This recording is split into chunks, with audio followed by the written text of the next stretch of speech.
जय गुरुदेव। परम पुरुष गुरुदेव जी, जय गुरुदेव नमः। अलख यगम की पार में स्वामी तुम्हें प्रणाम। कोटि कोटि करु वंदनाय खर प्रणाम। चरण कमल बिसरू नहीं, जय गुरुदेव नमः। जय गुरुदेव। परम पूज्य स्वामी जी महाराज के चरणों में कोट कोट प्रणाम। हम सभी प्रेमी गुरु महाराज जी के सत्संग वचन को याद कर रहे हैं। मालिक के प्रति हम लोग हमेशा यह ध्यान लगाते हैं कि मालिक की दया में हर बराबर मिलती रहे। थोड़ा आज हम आपस में एक प्रसंग महात्माओं की वाणी से शुरू करते हैं। जय गुरुदेव। राम कथा सासी किरण समाना। शांत चकोर करें जही पाना। प्रभु की कथा जब हम श्रवण करते हैं, हम सुनते हैं, कहते हैं वो कथा कैसी है, प्रभु की कथा कैसे लगती है। महापुरुष समझाते हैं कि जैसे आप जब शाम हो जाती है, रात होती है, तो आप चंद्रमा की तरफ देखते हो, तो चंद्रमा की जो किरण है कितनी शीतलता है, चंद्रमा कितना शीतल है और उसकी रोशनी कितनी अच्छी लगती है। और चंद्रमा जैसा उजाला रात में करते हैं, कितना सुनहला माहौल बनता है, कितना अच्छा माहौल बनता है, शांति का आभास होता है। कहते हैं कि चंद्रमा को उसकी किरण जो निकलती है, चंद्रमा की तरफ हमेशा चकोर देखता है, खुशहाल होकर के जो है आनंदित होकर के चकोर चंद्रमा को देखता रहता है। महात्मा समझा रहे ऐसे संत होते हैं। जहाँ भी भगवान की कथा होती है, भगवान का जो कथा ही वह की एक किरण है चंद्रमा की।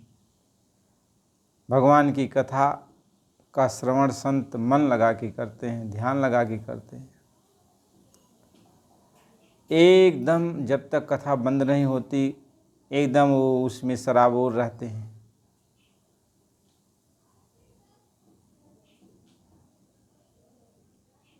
महात्मा ये समझाते हैं कि भगवान की कथा में, भगवान की सत्संग जो होता है, उसका जो रस प्रेमी जन उठाते हैं, उस रस को पीते हैं, उसके अंदर एक अजीब सा, जब रस पीने लगते हैं तो अजीब सा सुकून शांति महसूस होने लगता है।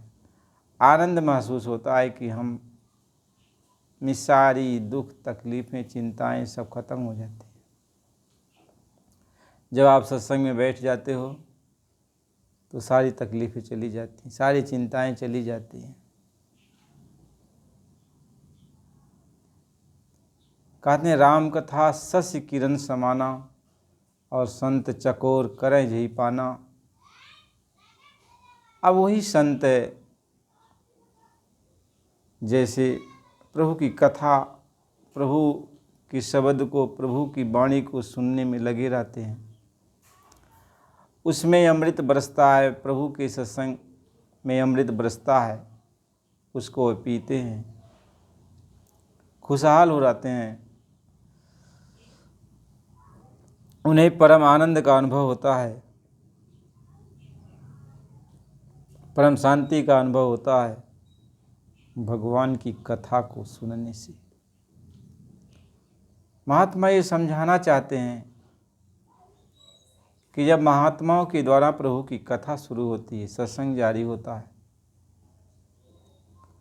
और जब भक्त जन उसमें बैठ जाते हैं और उस प्रभु की कथा को सुनते हैं, प्रभु के बारे में सुनते हैं, तो जो उनको आनंद मिलता है, जो उनको शांति मिलती है, दुनिया की सारी संपदा मिलने के बाद भी वह शांति उसको मिल नहीं सकती।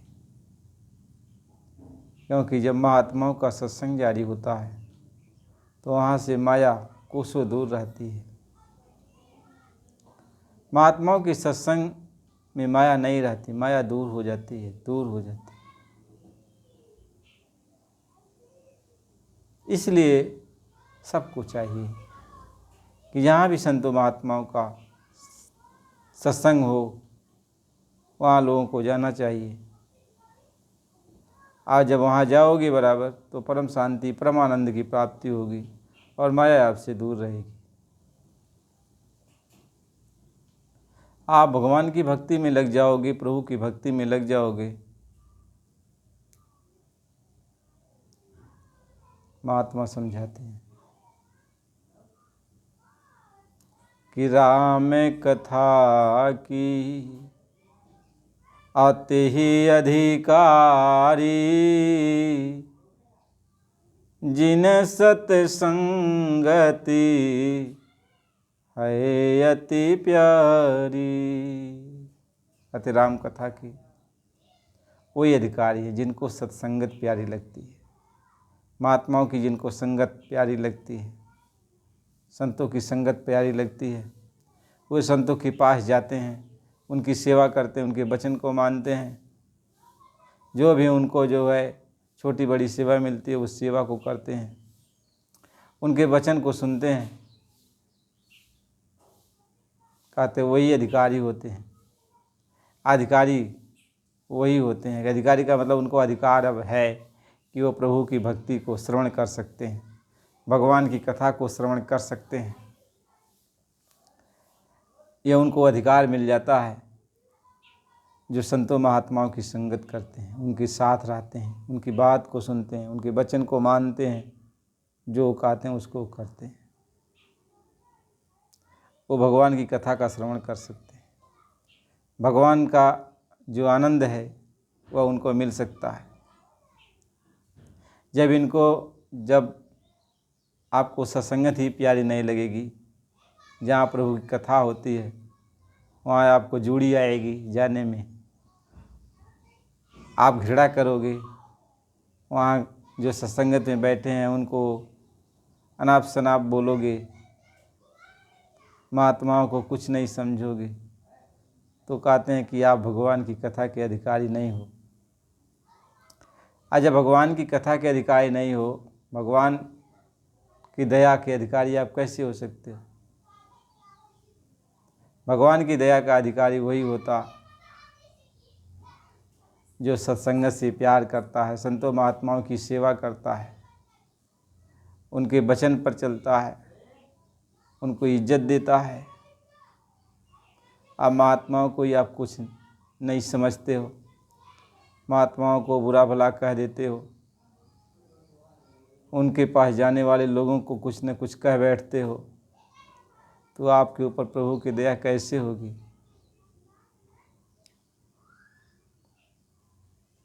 कह गुरुद्रोही मम दास कहावे,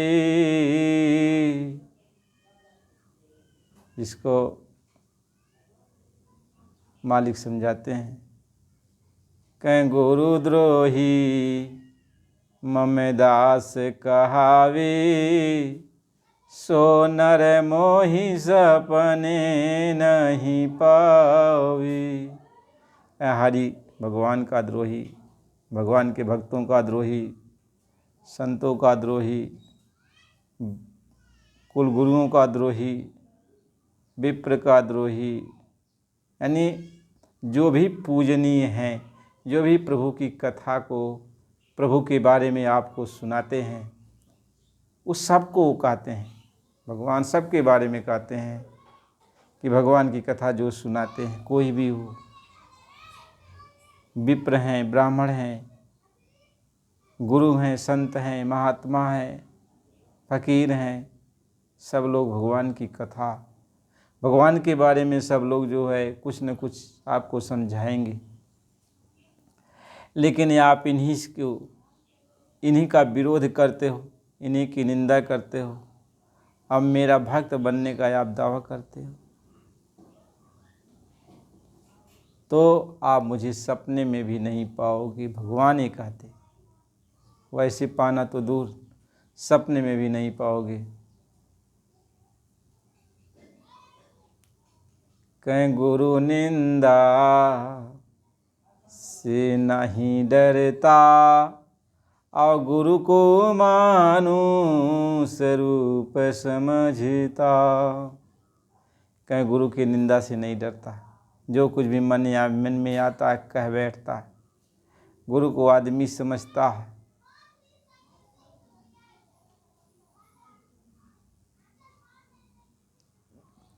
महात्मा इस बात को समझा रहे, वो भगवान को कैसे पा सकता। कहते हैं शिवद्रोही मम दास कहावी, सो नर मोहि सपने नहीं पावी। कहें शिव का द्रोही यानी प्रभु का द्रोही, मालिक का द्रोही, विप्र का द्रोही, संतों का द्रोही, शिव का द्रोही वही है। क्योंकि शिव सब जगह है, सब में शिव है, यानी सब में वो आत्मा है, सब में वो परमात्मा है। शिव शिव स्वरूपी आत्मा है, शिव स्वरूप ही परमात्मा है। कहते अब आत्मा का द्रोही, आत्मघाती हो, परमात्म घाती हो, जीवात्मा को सता रहे हो, महात्माओं को सता रहे हो।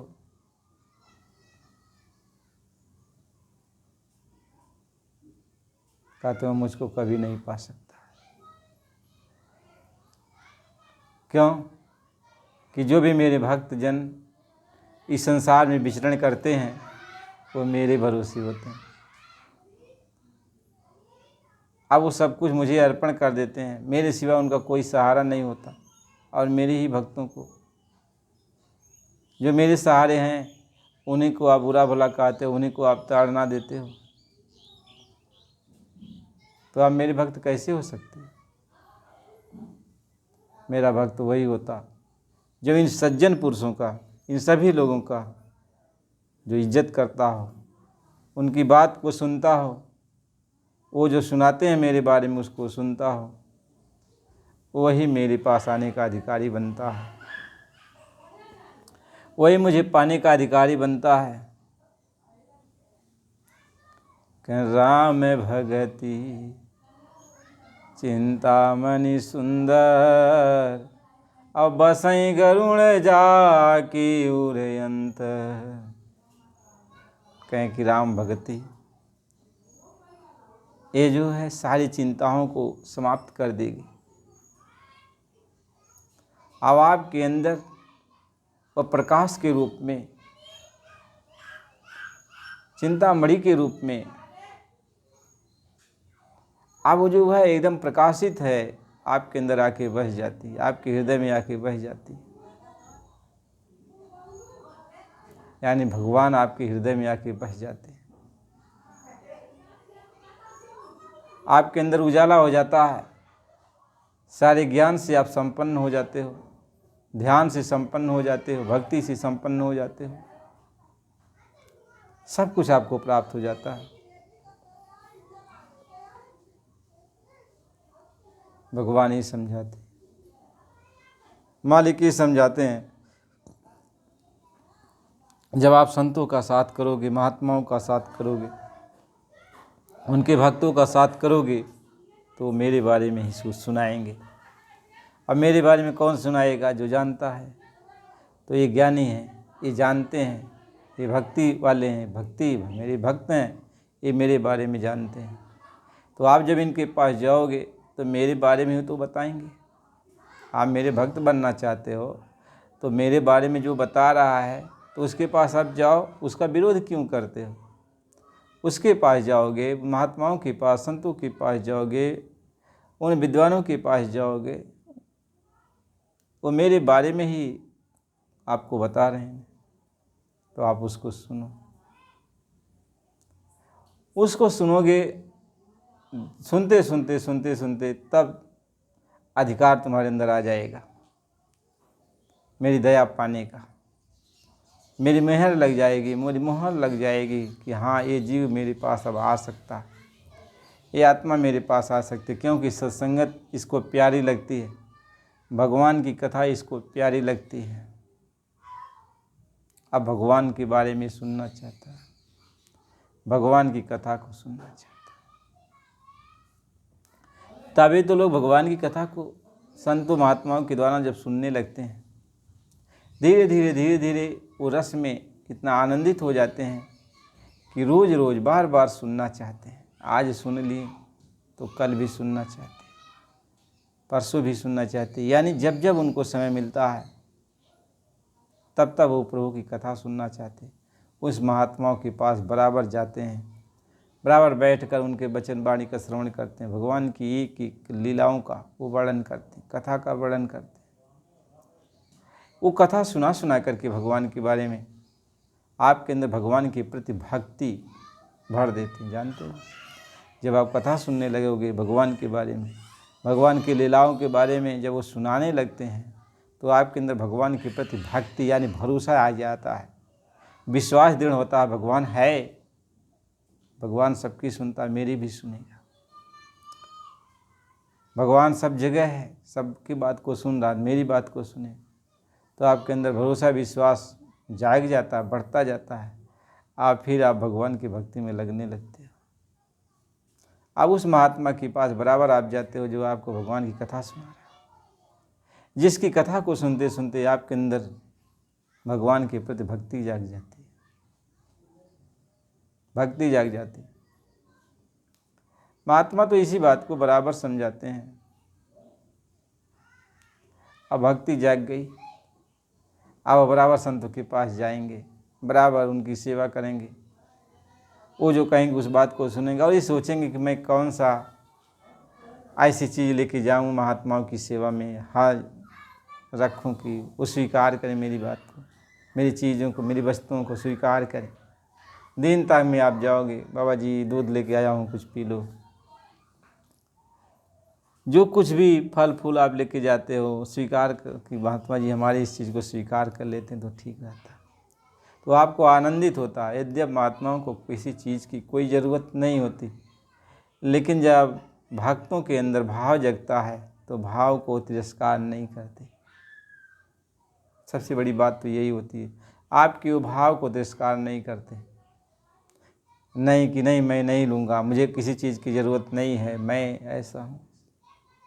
यदि वो महात्मा, यदि आपके अंदर जो श्रद्धा जागती, जब तक नहीं श्रद्धा जागती है देने के लिए कोई बात नहीं, आप बराबर सत्संग में आते जाते, सुनते हो, प्रसाद लेते हो, चले जाते हैं। लेकिन जब देने के प्रति श्रद्धा जाग जाती है, अब प्रबल श्रद्धा जाग जाती है कि नहीं हम महात्माओं को कुछ देंगे, अपने पास जो कुछ भी है रूखा सूखा नमक रोटी है उनको खिलाएंगे, और उसी चीज़ को देने के लिए आपके अंदर श्रद्धा जागे और श्रद्धा से आप उनके पास गए, कहें हमारी श्रद्धा छोटी सी स्वीकार कर लीजिए, मैं आपको कुछ खिलाना चाहता हूँ, कुछ आपके लिए लाना चाहता हूँ। महात्मा तो कुछ कहते नहीं, लेकिन आपका जब श्रद्धा बहुत ज़्यादा देख लेते हैं कि नहीं, यदि श्रद्धा इतनी बढ़ गई है भगवान के प्रति, महात्माओं के प्रति, अब इसकी श्रद्धा को ये तिरस्कार कर दिया जाए तो ये जहाँ से उठा है वहीं जाके गिर जाएगा। यानी अब इसकी श्रद्धा खत्म होने लगेगी। श्रद्धा को ही महात्मा जगाते हैं।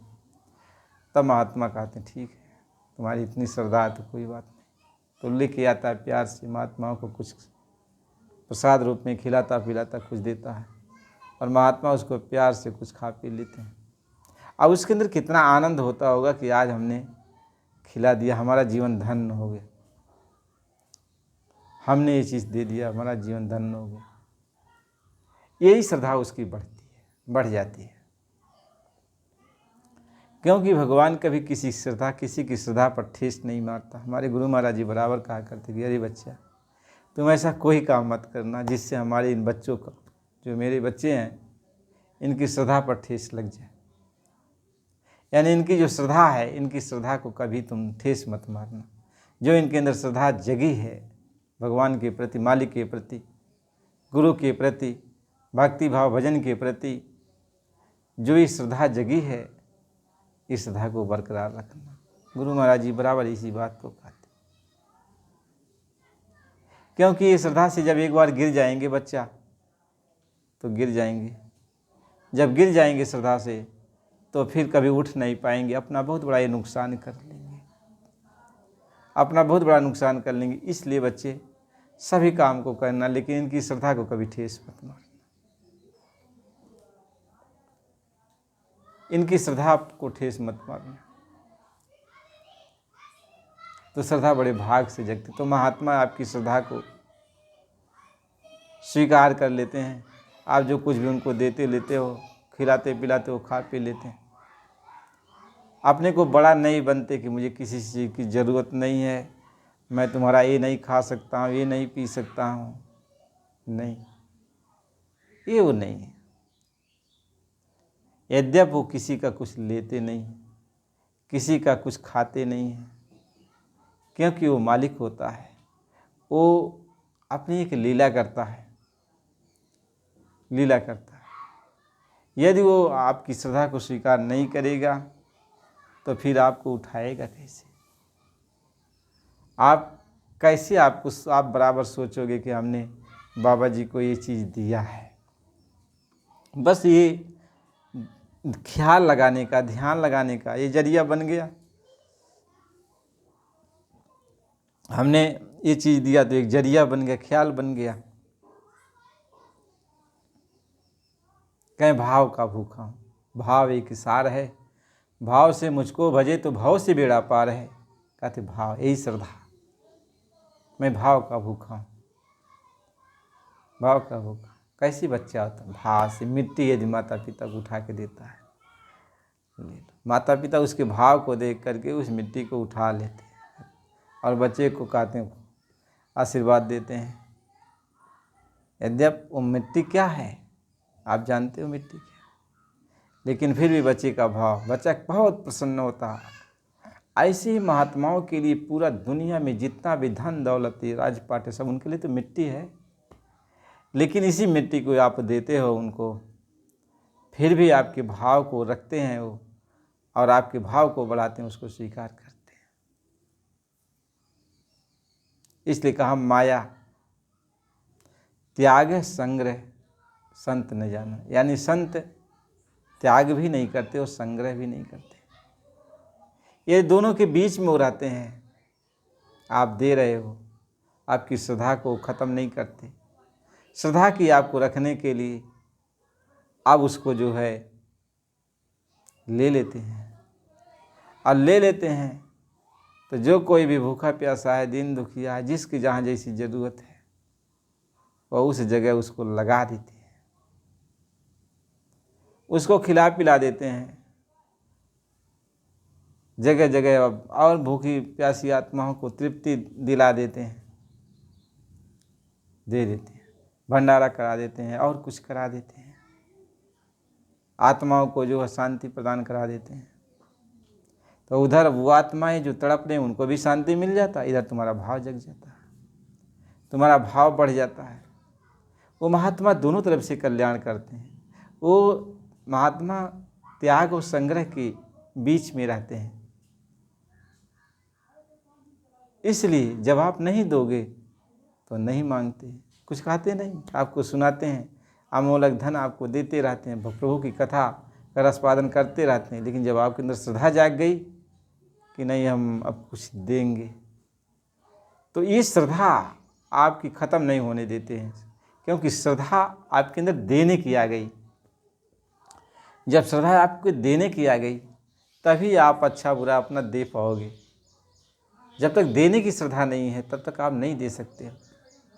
गुरु महाराज जी कहें कि महात्मा जी जा रहे थे तो गए महात्मा जी, तो गांव में पहुंच गए तो एक बुढ़िया का मकान मिला।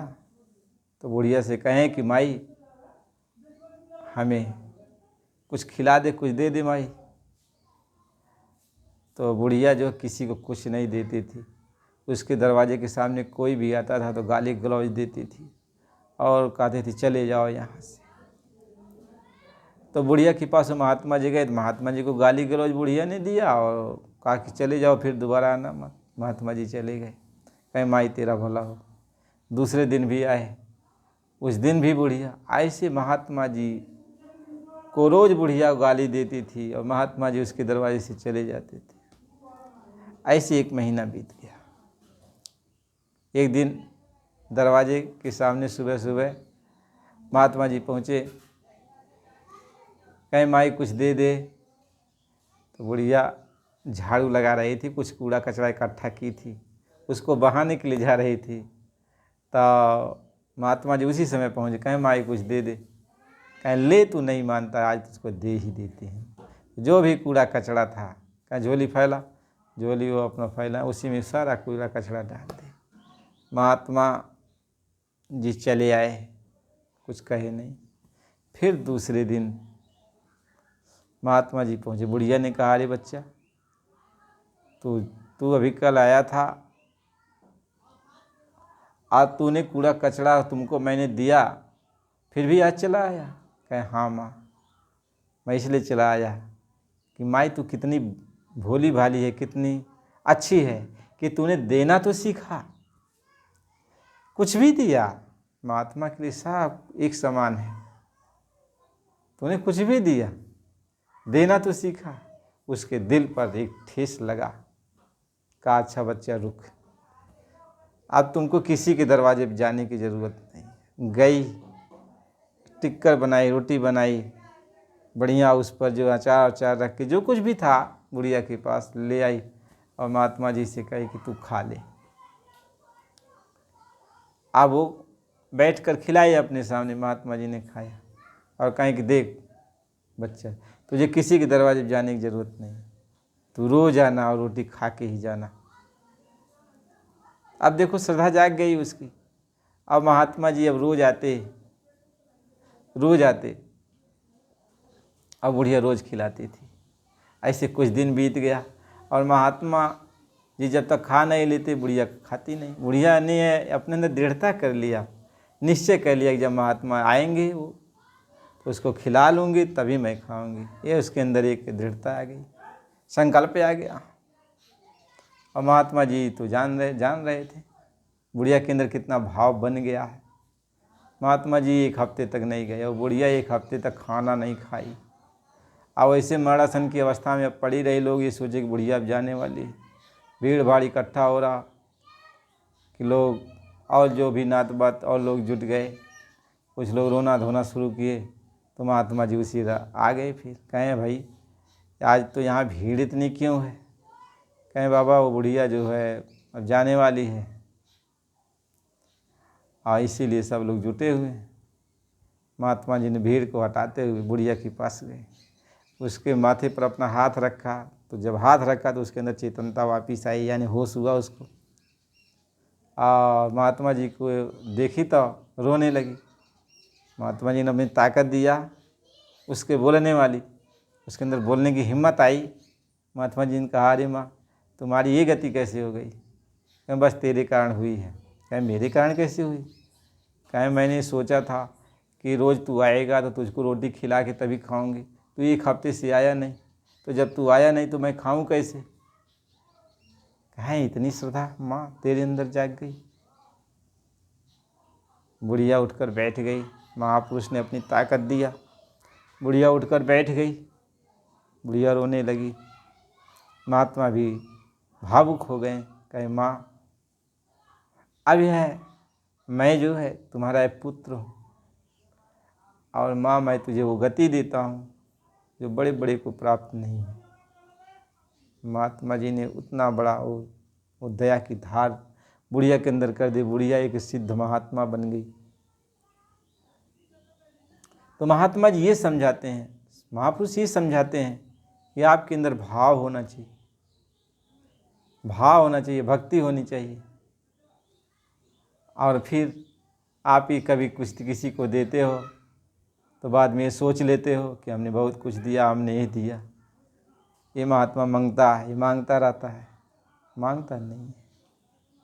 वह आपके भाव को जगाता है, आपके भाव को बढ़ाता है, आपकी श्रद्धा को जगाता है। आप नहीं कुछ दोगे महात्माओं को, तब भी वह महात्मा जैसे तब है वह अब भी वैसे ही रहेगा। तब भी वह जो है निराला था, अब भी वह निराला है। इसलिए गुरु महाराज जी बराबर कहते हैं, तुम महात्माओं की परीक्षा मत लेना, अपना नुकसान कर बैठेगा बच्चा, तो उनकी परीक्षा मत लेना, उनके बारे में कभी कुछ सोचना मत। क्योंकि यह संसार में जब वो आते हैं तो जीवों का उद्धार करने के लिए आते हैं, जीवों का कल्याण करने के लिए आते हैं। महात्मा इस बात को समझाते हैं। तो गुरु महाराज जी बहुत कुछ समझाते हैं, बहुत कुछ बताए। भगवान और भगत का जो रिश्ता होता है, माता पुत्र का रिश्ता होता है, पिता पुत्र का रिश्ता होता है। बताओ कितना निराला रिश्ता होगा भगवान का और भक्त का। जब भक्त भगवान के लिए रोता है तो भगवान कोई भी काम में व्यस्त होगा तो भी फिर भागा भागा चला आता है। जैसे माता के लिए पुत्र रोता है तो माँ कोई भी काम करती है तो भागी भागी चली आती है। बछड़ा बंधा हुआ है, गाय चल रही है, बछड़ा चिल्लाता है माँ, जैसे वो कहता है तैसे गाय वहाँ से भागी भागी चली जाती है। तो महात्मा तो इसी बात को समझाते हैं कि राम भगति शशि किरण समाना, और शांत चकोर करे जही पाना। तो राम की भक्ति, प्रभु की भक्ति महात्मा जो है सुनाते हैं। प्रभु की भक्ति में महापुरुष लीन हो जाते हैं। जो आनंद मिलता है उसका बयान नहीं किया जा सकता। सूरदास जी महाराज ने यही लिखा कि बाँह छुड़ाए जात है निर्बल जान के मुँह। ये जानते हो कि मुझे दिखाई नहीं पड़ता, मैं कमज़ोर हूँ, मैं कुछ कर नहीं सकता, और मेरी बाँह को आप छोड़ के जा रहे हो, तो अंदर से चले जाओ तो जानो, मेरे हृदय से चले जाओ तो भी जानो। महात्मा ही समझाते। एक कहानी है, अब उतना जो भी समझ में आया थोड़ा बहुत तो सुनाया कि सूरदास जी महाराज राज दरबार में जाते थे, और सूरदास जी महाराज की बहुत सुंदरता थी। वो राजकुमारी सूरदास जी को देख के मोहित हो गई। राजकुमारी ने सूरदास जी से अपनी बात कैसे कहे, लेकिन सूरदास जी को जब उनके सामने आई तो सूरदास जी से यही कही कि हमें आपकी ये दोनों आँखें चाहिए। सूरदास जी ने कहा मेरी आँखें? कहे हाँ। वो तो उसका भाव दूसरा था, लेकिन सूरदास जी ने अपनी दोनों आँखें दे दी। तब से वो सूरदास बन गए, वो भवचक्का हो गई। महात्मा निराले होते हैं, उनको इस शरीर का कोई गम नहीं होता। इसलिए सूरदास जी लिखते हैं कि मुरली धुन गाजा सुर सूरत सर साजा, मुरली धुन गाजा, सुर सूरत सर साजा। कहें कि जब उसने बांसुरी बजाई, बांसुरी की ध्वनि मुझको मिली, मुरली की ध्वनि हमको मिली, तो मेरी सूरत की तान लग गई, मेरी सूरत उसको पकड़ ली। कि धुन सुन मैल मुकुर मन माजा, और पाया अमीय रस झांझा, मुरली धुन गाजा। धुन को सुन करके अपने मन की मैल को हमने धो डाला, साफ कर डाला। और जब मन की मैल साफ हो गया तो अमीर रस झांझा, अब अमृत पीने को मिल गया। झनकारे टनकारे उठने लगी, शोरगुल नाना प्रकार के। जैसे कोई जाता शादी विवाह में तो बाजे गाजे बजने लगते हैं, ऐसे बाजे गाजे सब बजने लगे। महात्मा ही समझाते कि धुन सुने मैल मुकुर मन माजा, और पाया अमीय रस झांझा, मुरली धुन गाजा। तो ये बात वो समझाते हैं। तो प्रभु की भक्ति बड़ी निराली है, प्रभु की भक्ति करनी चाहिए। जहाँ भी महात्माओं की संगत हो, संतों महात्माओं की संगति हो, वहाँ जाना चाहिए, बैठना चाहिए, और उनकी सत्संगत को सुनना चाहिए। वो भगवान की कथा सुनाते हैं। भगवान की कथा जब सुनोगे तो भगवान की दया के अधिकारी बन जाओगे, भगवान आपके ऊपर दया करने लगेंगे।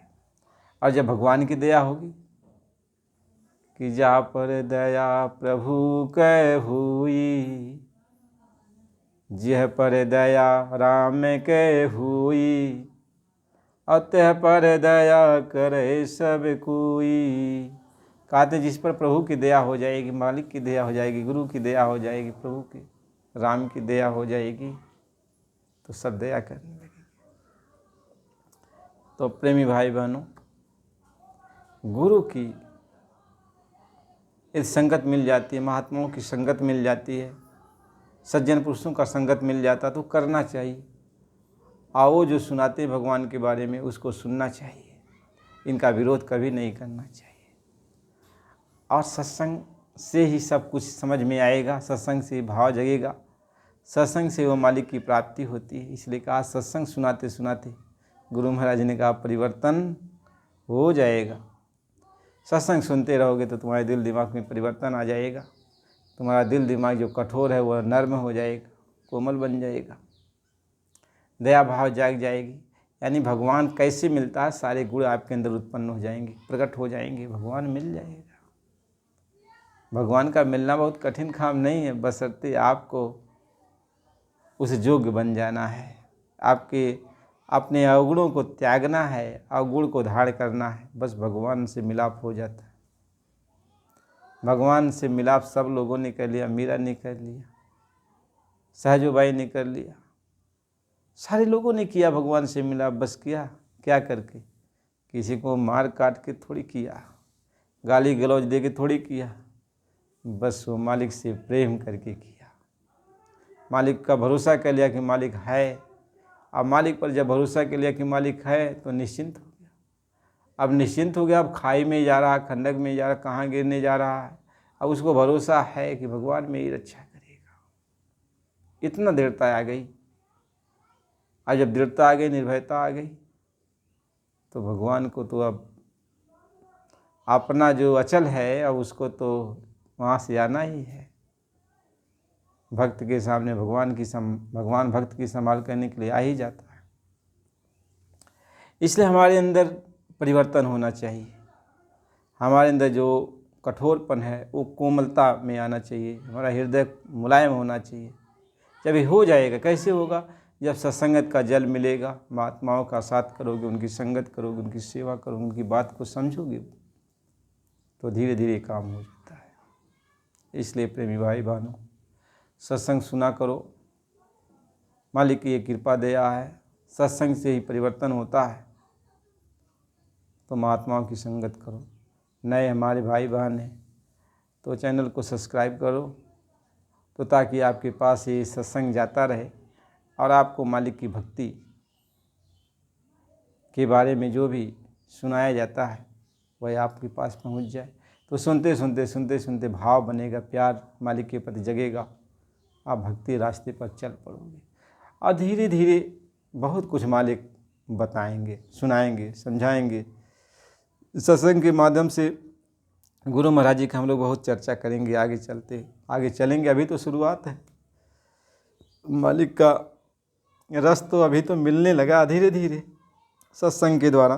तो ऐसे जब रस उनका गिरने लगेगा पूरा, कहते हैं अभी तो धीरे धीरे बूंद बूंद टपक रहा है, लेकिन जब धारा के रूप में गिरने लगेगा तब तो गिरेगा। इसलिए पहले एक एक बूंद पीकर थोड़ा प्यास बुझाई जाती है, फिर वह बूंद बराबर गिरने लगेगी, फिर और तेज होने लगेगी। यानी वो मालिक के प्रति प्रेम प्यार बढ़ता जाता है जब सत्संग मिलती है। इसलिए कहा कि धारा है अगम की, धारा अगम, ये धारा अगम की है। कहें धारा अगम की है, इसमें सूरत को जोड़ दो,